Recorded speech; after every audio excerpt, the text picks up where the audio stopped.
اور اس کے بعد اب یہ سزائیں ہو رہی ہیں. یہ تو ہے ایک بات. اور میں نے آپ سے عرض کیا ہے کہ قانون سے کوئی بھی بالا تر نہیں ہے, مدعی اس کے ہم نہیں ہیں. دوبارہ میں کہہ دیتا ہوں, اس کے مدعی پاکستان کے 25 کروڑ عوام ہیں ان مقدمات کے, اور پاکستان کو 9 مئی 2023 کے واقعات اور حالات نہیں چاہیے. ہمیں چاہیے 9 مئی 2025, جب آپ کو اللہ نے فتح دی انڈیا کے اوپر اللہ صبح 9 مئی کو. 9 مئی ہمیں یہ لے کے آنے اس ملک کو بہتر بنانے کے لیے, وہ 9 مئی ہمیں نہیں چاہیے. اور میں آخری ایک بات آپ کو عرض کر دوں کہ کچھ ہمارے دوست یہ بھی بات کرتے ہیں کہ جناب اس کے اوپر کمیشن بنے, ویڈیو فوٹیجز. بھائی ویڈیو فوٹیجز جتنی 9 مئی کے واقعات کی ہمارے ٹی وی چینلز پہ چلی ہیں, تمام چینلز پہ پوری دنیا نے دیکھا ہے نا, صرف پاکستان نے نہیں.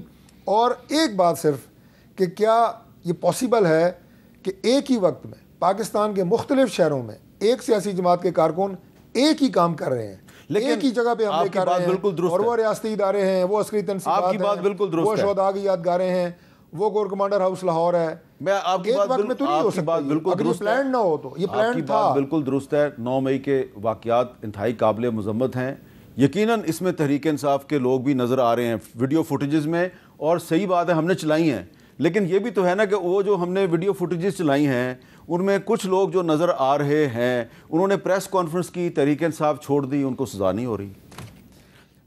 دیکھیے اگر کچھ ایسے لوگ جو آپ بتا رہے ہیں کہ فوٹیجز میں ہیں اور انہوں نے پریس کانفرنس کر دی انڈیویجولی ایک ایک بندے کا, تو ظاہر ہے میں آپ سے نہ حساب کتاب کر سکتا ہوں نہ میرے پاس نام ہے نا, لیکن یہ آج بھی جن کو بری کیا گیا ہے اس میں کچھ لوگ ایسے ہیں جنہوں نے پریس کانفرنس کی ہے, اور عدالتوں کی کہ جنہوں نے یہ سارے کیسز ٹرائل کیے ہیں. ٹھیک ہے, ہمارے ٹرائل کا ایسا تو نہیں تھے. میں نے آپ کو ایک اوور آل بات بتائی ہے کہ یہ وہ حالات تھے جس میں 9 مئی کی حالات تھے, ان کا ٹرائل ہوا اور اس کے تحت سزائیں ہو رہی ہیں. بنیادی طور پہ مجھے سچی بات ہے, یہ مجھے میرے دل کو کوئی خوشی نہیں ہوئی کہ جناب ہماری کولیگ ہے نا کہ جناب وہ اپنے گھروں کو چلے جائیں اگر نااہل ہوئے, پر ان کے پاس ویسے بھی ریمیڈی ہے, وہ ہائی کورٹ بھی جائیں گے, وہ سپریم کورٹ بھی جائیں گے ابھی ان کے پاس قانونی چارہ جوئی کرنے کے لیے, اور انہوں نے اعلان بھی کیا ہے کہ ہم عدالتوں کو رخ کریں گے. ضرور کریں گے, آپ کا لیگل رائٹ ہے. میں نے اس لیے کہا کہ خوشی نہیں ہوئی کہ سیاسی لوگ اگر اس طرح کی, دیکھیں نا سیاسی لوگ کیا ہوتے ہیں, وہ عوام کے لیے ایک آئیڈیل سمجھے جاتے ہیں, لیڈر سمجھے جاتے ہیں. آپ اگر ریاستی اداروں پہ حملے کریں گے, عسکری اداروں پہ حملے کریں گے تو عوام کیا سوچیں گے؟ اچھا ملک کوئی سسٹم اس بات کا متحمل ہو سکتا ہے؟ عمیر نیائی صاحب آپ بیرسٹر بھی ہیں, تو ریاستی ادارے جو ہیں ان پر حملہ کرنا جو ہے وہ آپ کی حکومت قابل مذمت قرار دیتی تھی. جب عمران خان صاحب وزیر اعظم تھے تو مجھے یاد ہے کہ ایک مسلم لیگ نون کا جلسہ تھا, اس جلسے میں نواز شریف صاحب بھی تھے, تو انہوں نے طلال چودھری اور دانیال عزیز جو ہیں ان کے ہاتھ اٹھا کے کہا تھا کہ تم ڈٹے ہوئے, انہوں نے کہا ہم ڈٹے ہوئے ہیں. اور مسئلہ کیا تھا کہ ان دونوں نے عدلیہ کے بارے میں کچھ ایسی بات کی تھی, اور پھر دونوں ڈسکوالیفائی ہوئے, اور آپ کی حکومت نے, آپ کی پارٹی نے کہا یہ آئین اور قانون کی بالادستی قائم ہوئی ہے. میرا آپ سے سوال یہ ہے کہ اگر تحریک انصاف کے دور حکومت میں مسلم لیگ نون والے ڈسکوالیفائی ہوں تو وہ آئین اور قانون کی بالادستی ہے, اور اگر مسلم لیگ نون کے دور میں آپ کے لوگ بڑی تعداد میں ڈسکوالیفائی ہوں تو کیا وہ آئین اور قانون کی بالادستی نہیں ہے؟ بسم اللہ الرحمن الرحیم. دیکھیں ڈسکوالیفیکیشن, ہر ڈسکوالیفیکیشن کا ایک بیک گراؤنڈ ہے, پرسپیکٹیو ہے. اب ہم نے ایک ایونٹ تو دیکھ لیا کہ فیصل آباد کا فیصلہ آ گیا. فیصل آباد میں کوئی کورٹ تو نہیں بیٹھی ہوئی نا, کیا چیز آئی کہ جس کی وجہ سے آپ نے لارج اسکیل ڈسکوالیفیکیشن کی. پھر ایونٹ شروع کدھر سے ہوا؟ آج تک کبھی پاکستان میں کسی طرح سے کسی سابق کو اس طرح سے فزیکلی مسٹریٹ کیا گیا جو عمران خان کے ساتھ کیا گیا کہ آپ نے دیکھا دن دہاڑے کالر سے پکڑ کے گھسیٹتے ہوئے اسلام آباد ہائی کورٹ کے ہاتھے سے لے کے گئے. وہ تو فوٹیجز کسی نے کنڈیم نہیں کی, اور وہ آج تک فوٹیج ملی ہی نہیں, جس کا خان صاحب بار بار اصرار کرتے رہے کہ وہ فوٹیج پیش کریں.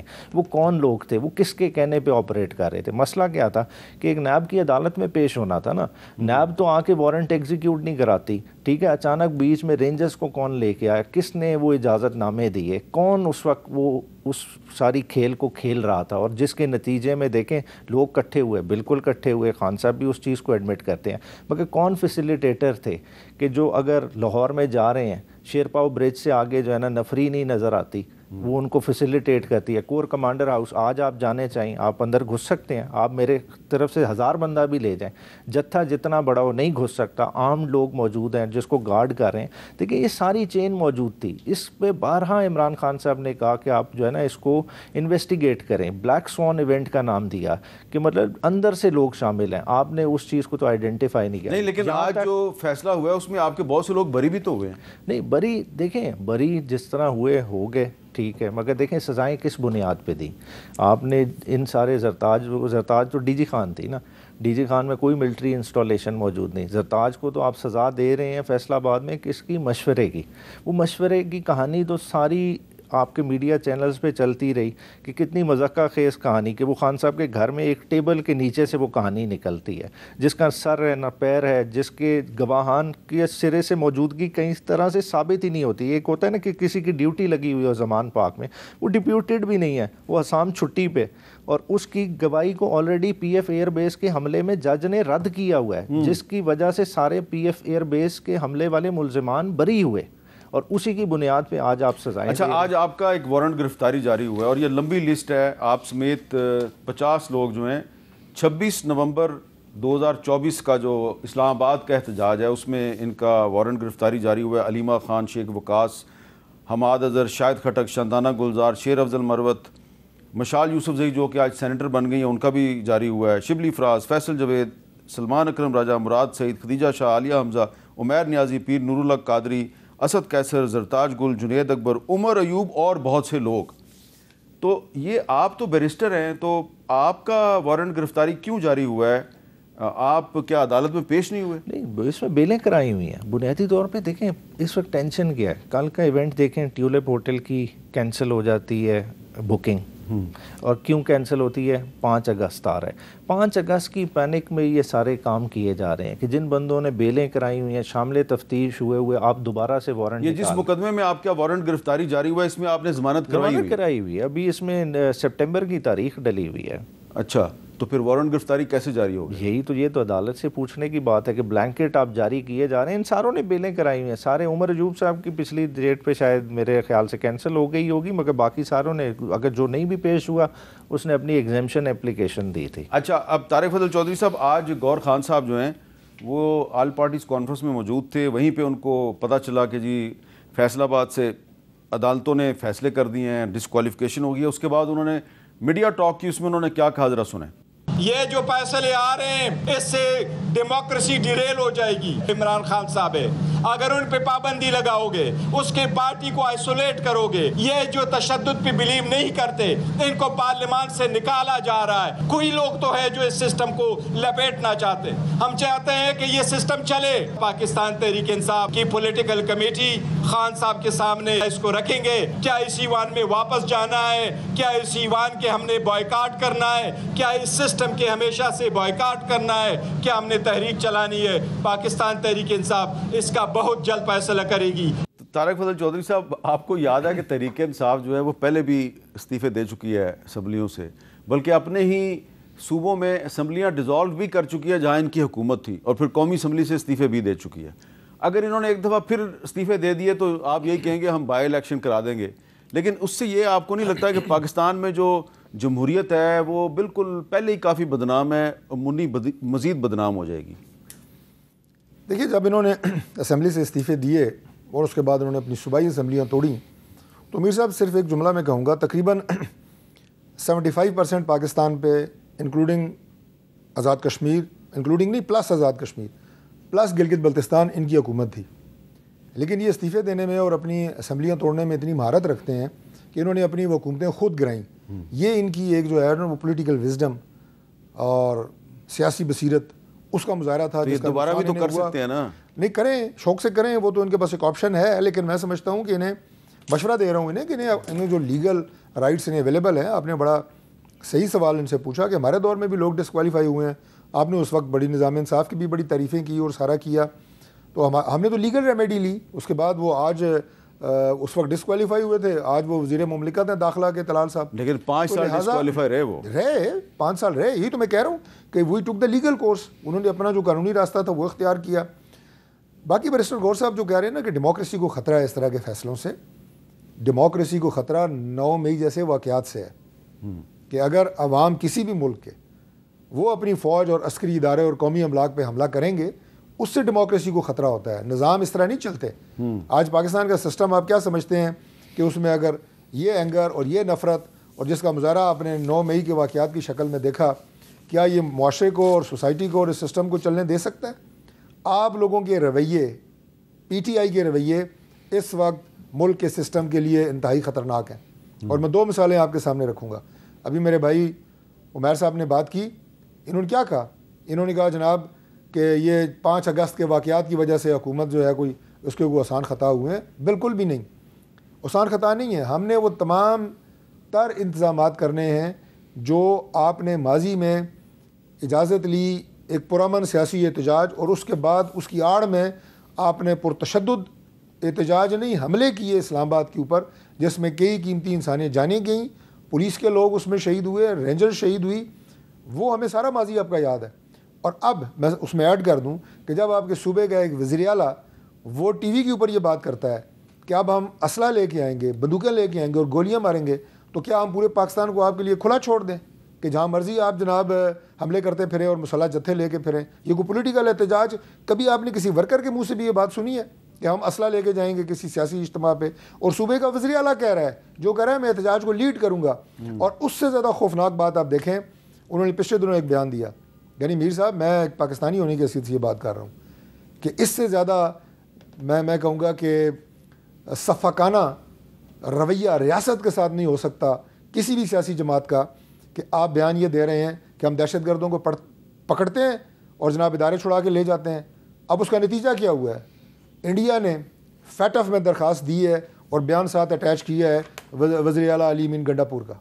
یہ دیکھیں ایک صوبے کا وزیر اعلیٰ کیا کہہ رہا ہے. اس کا مطلب یہ ہے کہ ادارے وہاں پہ یہ کر رہے ہیں. اس سے زیادہ کوئی شرمناک بات ہے؟ اچھا، پھر کے پی کے جو حالات ہیں اس وقت، دہشت گردی ہے وہاں پہ، آپ کی افواج، آپ کے عسکری ادارے، انٹیلیجنس ادارے، شاتیں وہاں پہ جناب ہو رہی ہیں، وہ لوگ لڑ رہے ہیں اور لڑنا ہے، ہم نے آخری دم تک لڑیں گے انشاءاللہ دہشت گردوں کے خاتمے تک. لیکن اس دوران جو فیک نیوز وہاں پہ پھیلائی جا رہی ہیں، جو کے پی کی گورنمنٹ وہاں پہ کر رہی ہے، ان کی پارٹی جو وہاں پہ سوشل میڈیا پہ تماشا لگایا ہوا ہے، غلط خبریں پھیلا رہے ہیں. عمیر نیازی صاحب یہ بتائیں، بہت افسوسناک ہے. یہ بتائیں کہ کیا یہ گوہر ایوب صاحب، عمر ایوب صاحب کی ڈسکوالیفیکیشن کے بعد اور شبلی فراز صاحب کی ڈسکوالیفیکیشن کے بعد یہ جو گور خان صاحب نے آج بات کی ہے کہ جناب ہم نے ابھی سوچنا ہے، فیصلہ کرنا ہے، عمران خان سے مشورہ کرنا ہے کہ ہم نے ایوان میں واپس جانا ہے کہ نہیں جانا. پہلے بھی آپ استعفے دے چکے ہیں قومی اسمبلی سے، دوبارہ بھی دے سکتے ہیں؟ دیکھیں آج جو سینٹیمنٹ ہے نا پارلیمانی پارٹی کا، دیکھیں ساروں کو نظر تو آ رہا تھا یہ ہونا ہے، مگر جب ظاہری بات ہے جب چیز ہو جاتی ہے اس کا ریئیکشن اور طرح سے آتا ہے. آج لوگوں کو صحیح طرح سے فیل ہوا ہے، اور ساتھ ساتھ جو اس وقت ملکی حالات چل رہے ہیں، پولیٹیشین سمجھ رہے ہیں کہ وہ ارریلیونٹ ہے اس نظام میں، اور اس نظام کے ساتھ کھڑے ہو کے اس کا بوجھ اٹھانے سے بہتر ہے کہ آپ سائیڈ پہ ہو جائیں. کیونکہ جو اس وقت حالات، یہ آپ کی بھی ذاتی رائے ہے؟ ذاتی 100%. دیکھیں اس وقت خود آپ دیکھیں نا کہ آپ دیکھیں کہ آپ کا کندھا کسی اور چیز کے لیے استعمال ہو رہا ہو. سمپل سا ہے، دیکھیں انہوں نے تو اپنا کندھا دے دیا، آج ہم اس نظام کو اپنا کندھا دے دیں اور کل کو ہماری آنے والی نسلیں ہمیں اس چیز پہ معاف نہ کریں. دیکھیں بہت سارے کام ہو رہے ہیں اوور آل. دیکھیں بلوچستان، انہوں نے کہا نا کہ 9 مئی جیسا بھائی واقعہ ہو گیا، کنڈیم کر رہے ہیں اسے. دیکھیں 8 فروری بھی تو اس ملک میں ہوا تھا، آپ نے 8 فروری کو کیا کیا؟ اس سے بڑی عوامی مینڈیٹ کی کیا توہین تھی؟ کیا اس کا کسی نے مقدمہ درج کیا؟ کمشنر لاہور کا، کمشنر راولپنڈی کو تو کسی نے نہیں سنا نا.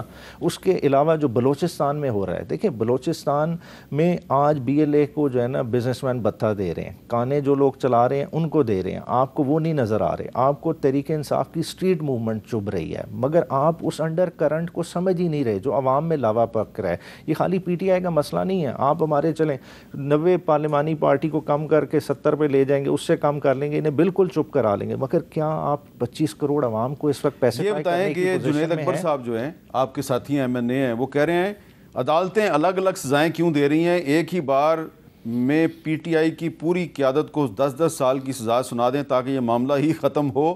اب تو ان سزاؤں پر حیرت بھی نہیں ہوتی، مزاحمت کا راستہ ہی آزادی کا راستہ ہے. اس کا کیا مطلب ہے؟ مزاحمت کا راستہ ہی آزادی کا راستہ ہے. دیکھیں ایوانوں کا رخ جو ہے نا خود ہی یہ بند کر رہے ہیں. دیکھیں ایوانوں کے اندر پولیٹکس چلتی تھی نا، دیکھیں یہ پاسٹ کی اسٹریٹجی چل رہی ہے. دیکھیں ایوب خان کے دور میں بھی ایبڈو آیا، سیاستدانوں کو آپ نے مارجنلائز کیا، کیا اس سے سیاستدان ختم ہو گئے؟ دیکھیں پولیٹیکل فورسز رہتی ہیں، پولیٹیکل فورسز آپ کو چاہیے تبھی یہ سسٹم چلے گا. آپ کہیں کہ انہیں ہم ریپلیس کر کے یہ نظام چلا لیں گے، یہ نظام نہیں چلنا. اور جو اس وقت ایک مطلب خاص طور پہ کے پی کے میں صورتحال بنی ہوئی ہے، لوگ اپنی گورنمنٹ کو کوس رہے ہیں، وہ فیڈرل گورنمنٹ ہو یا پروونشل گورنمنٹ ہو، کیونکہ ان کی سیفٹی، ان کی ویل بینگ نہیں گارنٹی ہو رہی. لوگ اپنے خون کا جو ہے نا تقاضا کر رہے ہیں کہ ہمارا خون کیا پانی سے سستا ہے. تو دیکھیں ان کو کون جواب دے گا؟ تو اس لیے میں سمجھتا ہوں کہ سیاستدان جو ہے نا، تو آپ صرف قومی اسمبلی سے نہیں بلکہ صوبائی اسمبلیوں سے بھی استعفے پہ غور کر رہے ہیں؟ دیکھیں اوور آل جو اس پہ اسٹریٹجی بنے گی، دیکھیں کوئی صوبائی حکومت کوئی پھولوں کا سیج تو نہیں ہے اس وقت. دیکھیں اگر کوئی آپریشن بھی چل رہا ہے تو اس کی ڈائریکٹ ذمہ داری کس پہ جائے گی؟ ہم چاہے اس کو پریس کانفرنس میں کنڈیم بھی کر لیں، اگر جس ایم این اے کے حلقے میں ہو رہا ہے، کیا وہ آرام سے چین سے رہ سکتا ہے؟ کیا وہ اپنے علاقے میں جانے کے قابل رہے گا؟ خود دیکھیں اگر پی ٹی آئی نے اے این پی کی طرح اپنی سیاست ختم کرنی ہے تو بیٹھی رہے اسی طرح حکومت میں. ایک بریک لیتے ہیں جی، بریک کے بعد دوبارہ ملتے ہیں.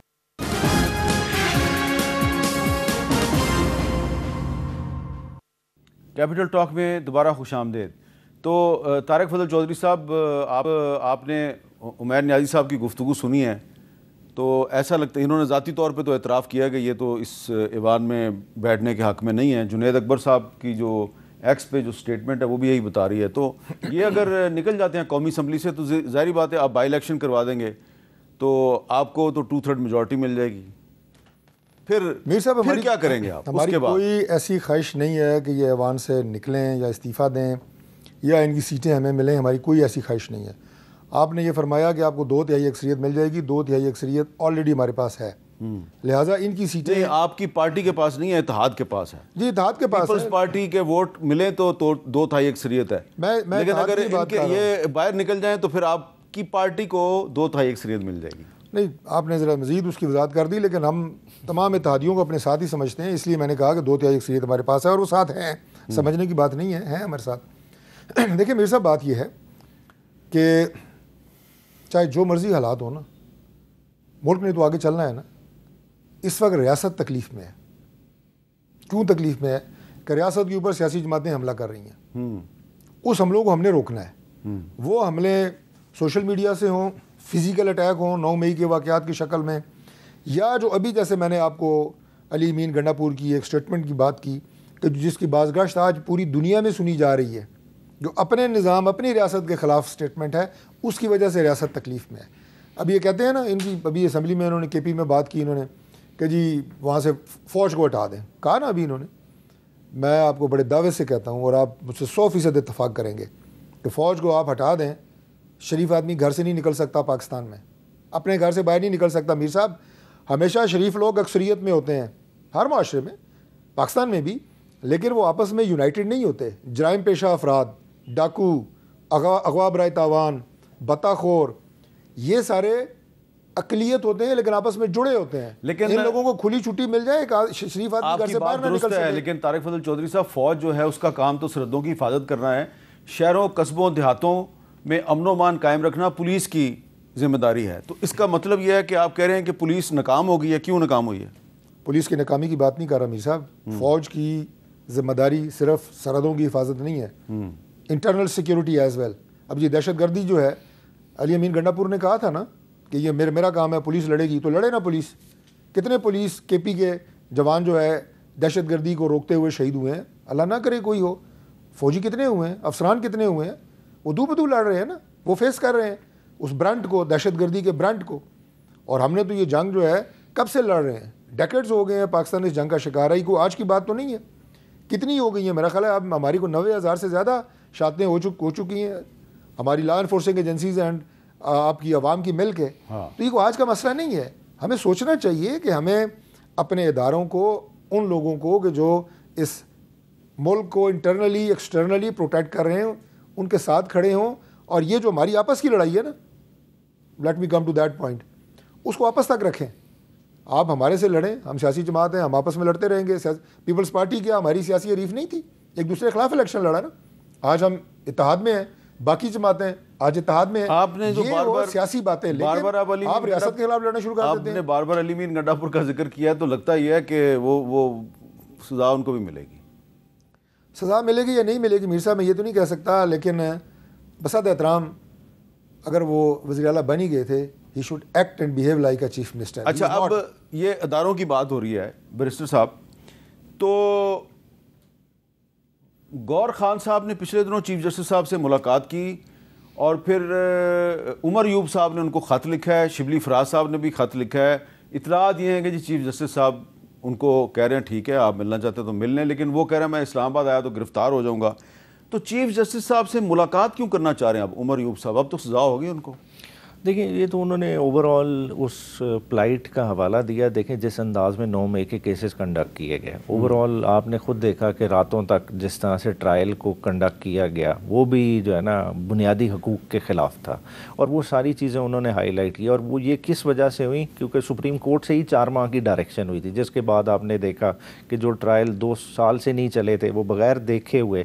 کہ دیکھیں ٹرائل کا کانسیپٹ کیا ہے کہ تمام جو چلان آ جاتے ہیں اکٹھے کنسولیڈیٹ ہو کے ایک ہی دفعہ ٹرائل ہوتا ہے. اس میں کیا کیا گیا, پک اینڈ چوز کیا گیا کہ جو پکڑا سلیکٹیو رکھ لیا, بہت ساروں کو چھوڑ دیا, نہیں شامل کیا. انہیں شامل کرتے تو ڈینوو ٹرائل کرنا پڑتا, دوبارہ سے شروع کرنا پڑتا, مگر انہوں نے وہ نہیں کیا. بہت ساری اس میں لیگل انفرمٹیز چھوڑ دی گئی, مگر کیونکہ ایک بیانیہ ثابت کرنا تھا 26ویں آئینی ترمیم کے بعد, اب وہ والے تو معاملات رہے نہیں کہ آپ کہیں کہ جی فیئرنیس اس لیول پہ برقرار ہے, تو اس ساری چیز کو انہوں نے ہائی لائٹ کیا. تو اس کا مطلب ہے کچھ نہ کچھ تو آپ کو امید ہے, کچھ نہ کچھ اعتماد تو ہے آپ کو سپریم کورٹ سے؟ نہیں دیکھیں اعتماد کی بات نہیں. دیکھیں ہم ایک سسٹم میں رہ رہے ہیں, ہم تو بار بار سسٹم کے تھرو ہی جانا چاہ رہے ہیں, چاہے عدلیہ جتنی کمزور ہو گئی. 26ویں آئینی ترمیم کے بعد جو ہے نا ایک قسم کا ایگزیکٹو نے اس پہ دھاوا بول دیا, مرضی سے اپوائنٹمنٹس کر لی, سب کچھ کر لی, مگر پھر بھی ہم سسٹم کے اندر رہ کے جد و جہد کر رہے. دیکھیں ہم سیاسی جماعت ہیں, ہم سمجھتے ہیں ہم نے رستہ اپنا اس سسٹم کے اندر سے نکالنا ہے, مگر ان فیصلوں نے ثابت کر دیا کہ ہماری سوچ درست نہیں ہے.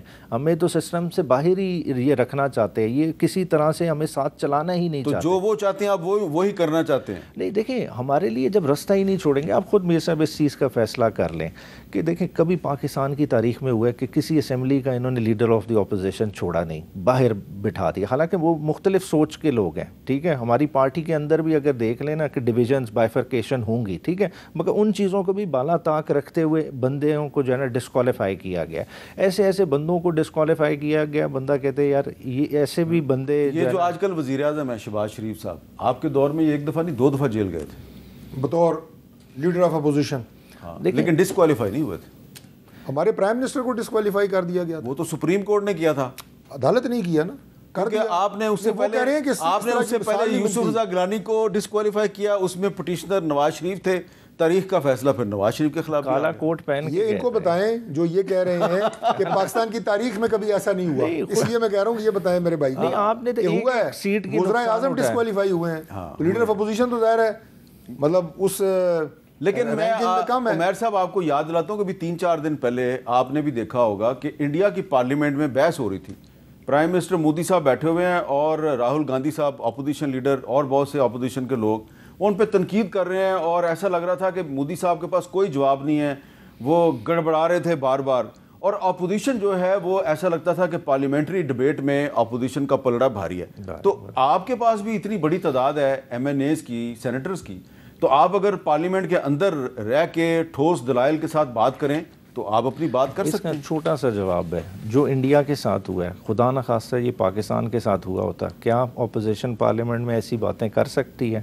کیا اس کے بعد اپوزیشن کے کپڑے برقرار رہتے؟ مودی صاحب کہہ رہے تھے کانگریس کو کہ آپ پاکستان کی پروکسی ہیں. وہ سیاستدان ایک دوسرے کو کہہ رہے ہیں نا, تو یہ بھی کہتے رہے, ہم بھی ایک دوسرے کو کہہ رہے ہیں. بات ہے کہ ہم نے پارلیمنٹ کو انٹ سے ارریلیونٹ کر دیا. وہاں کدھر سیکیورٹی, نیشنل سیکیورٹی کے ایشوز پہ ڈیبیٹ ہوتی ہے. اتنے بڑے بڑے آپریشن ہو رہے ہیں, کیا پارلیمان کو کبھی کانفیڈنس میں لیا گیا ہے؟ دیکھیں آج منرلز کی ایک ڈیبیٹ چل رہی ہے, ایک چلے تاثر غلط ہوگا, مگر کے پی کے کی عوام میں تاثر بن گیا کہ یہ آپریشن منرلز کے لیے ہو رہا ہے. کیا اس تاثر کو ظاہر کرنے کے لیے ڈیبیٹ اوپر سے ڈونلڈ ٹرمپ نے بیان دے دیا ہے کہ جی پاکستان سے وہ تیل نکلنے والا ہے اور پاکستان وہ تیل جو ہے وہ انڈیا کو ایکسپورٹ کرے گا. بات تو بڑی اچھی ہے, اور سب کی خواہش ہے کہ پاکستان بھی جو ہے وہ اس قابل ہو جائے کہ تیل نکال کے نہ صرف خود استعمال کرے بلکہ دوسرے ملکوں کو فروخت بھی کرے. تو یہ ڈونلڈ ٹرمپ نے جو بات کی ہے اس پہ ہم بھی کچھ بات کریں گے ایک وقفے کے بعد.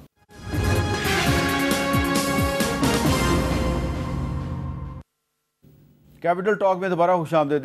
ایک طرف پاکستان میں آپ کو کافی سیاسی بے یقینی نظر آ رہی ہے. اپوزیشن کے بہت سے رہنما جو ہیں ان کو عدالتیں سزائیں دے رہی ہیں, election commission of Pakistan disqualify کر رہا ہے.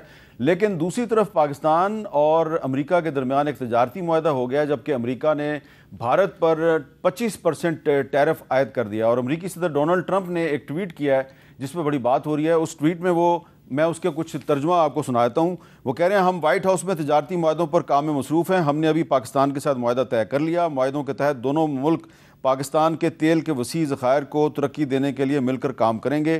ہم تیل کمپنی کا انتخاب کرنے کے عمل میں ہیں جو اس شراکت داری کی قیادت کرے گی. ممکن ہے کہ مستقبل میں پاکستان کا تیل بھارت کو بھی فروخت کیا جا سکے گا. یہ بہت بڑی بات ہے اور اس پر پاکستان پیپلز پارٹی جو کہ حکومت کی اتحادی ہے اس کے ایک سینئر رہنما سابق چیئرمین سینٹ جناب میاں رضا ربانی صاحب نے ایک بیان دیا ہے. وہ کہہ رہے ہیں کہ یہ شفافیت اور گڈ گورننس کے لیے افسوسناک دن ہے جب تیل کی تلاش کا معاہدہ امریکی صدر کی ٹویٹ سے پتہ چلے. اس طرح کے سودے اور منصوبے آئین کے آرٹیکل 172 کے تحت ہوتے ہیں جس کی شق 3 کے تحت تمام زمینوں, معدنیات اور دیگر قیمتی اشیاء کی 50% ملکیت صوبوں کی ہے.